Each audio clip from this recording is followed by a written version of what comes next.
Hello friends, welcome back my channel. മമ്മൂട്ടിയുടെ ഒരു വടക്കൻ വീരഗാഥ തിയേറ്ററുകളിൽ റിലീസ് ചെയ്തിട്ട് മൂന്നാമത്തെ ആഴ്ച പിന്നിടുകയാണ്. ഇപ്പോഴും മികച്ച പ്രേക്ഷക പിന്തുണയോടെ ചിത്രം തിയേറ്ററുകളിൽ പ്രദർശനം തുടരുകയാണ്.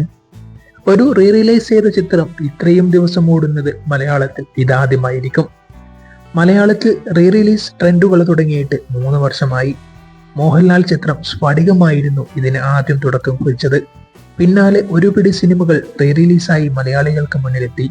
അവയിൽ ഏറ്റവും ഒടുവിലത്തേതായിരുന്നു ഒരു വടക്കൻ വീരഗാഥ. ഹരിഹരൻ, MTA പോലുള്ളവർ മെനഞ്ഞെടുത്ത ഈ ക്ലാസിക് ഹിറ്റ് തിയേറ്ററുകളിൽ വന്നപ്പോൾ പ്രേക്ഷകർ ഇരു കൈയും നീട്ടിയാണ് സ്വീകരിച്ചത്. ചിത്രത്തിന്റെ വേൾഡ് വൈഡ് കളക്ഷൻ റിപ്പോർട്ടുകൾ ഇപ്പോൾ പുറത്തു വന്നിരിക്കുകയാണ്.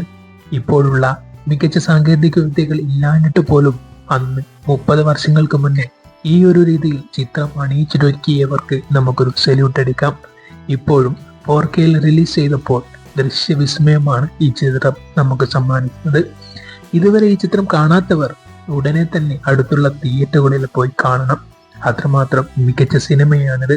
മലയാളത്തിൽ എന്നും മലയാളത്തിന്റെ ക്ലാസിക്കൽ ഹിറ്റ് മൂവിയായി ഈ ചിത്രം നിലനിൽക്കും.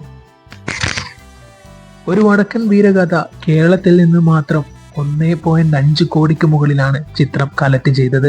മമ്മൂട്ടിയുടെ റിലീസ് ചിത്രങ്ങളിൽ ഏറ്റവും വലിയ കളക്ഷൻ നേടിയ ചിത്രമാണിത്. റെസ്റ്റ് ഓഫ് ഇന്ത്യയിൽ നിന്നും 10 ലക്ഷത്തിന് മുകളിൽ ചിത്രം ഇതുവരെ കളക്ട് ചെയ്തു. ഓവർസീസായി 40 ലക്ഷത്തിനരികെ ചിത്രം കളക്ഷൻ എത്തിയിരിക്കുന്നു. ടോട്ടൽ വേൾഡ് വൈഡ് ഗ്രോസായി 1.60 കോടിക്ക് അടുത്താണ് ചിത്രത്തിന്റെ കളക്ഷൻ. എന്തായാലും ഇപ്പോഴും ചിത്രം തിയേറ്ററുകളിലുണ്ട്. മലയാളത്തിൽ റിലീസിന്റെ രാജാവായി ഇപ്പോഴും മോഹൻലാൽ തന്നെയാണ് മുന്നിലുള്ളത്. ആരായിരിക്കും മോഹൻലാലിന്റെ ആ റെക്കോർഡ് തകർക്കുക എന്ന് നമുക്ക് കാത്തിരിക്കാം.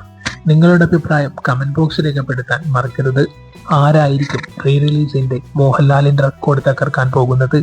ആ ചിത്രം ഏതാകും? കമന്റ് ബോക്സിൽ രേഖപ്പെടുത്തൂ. കൂടാതെ ചാനൽ ആദ്യമായി കാണുന്നവരാണെങ്കിൽ സബ്സ്ക്രൈബ് ചെയ്യാൻ മറക്കരുത്.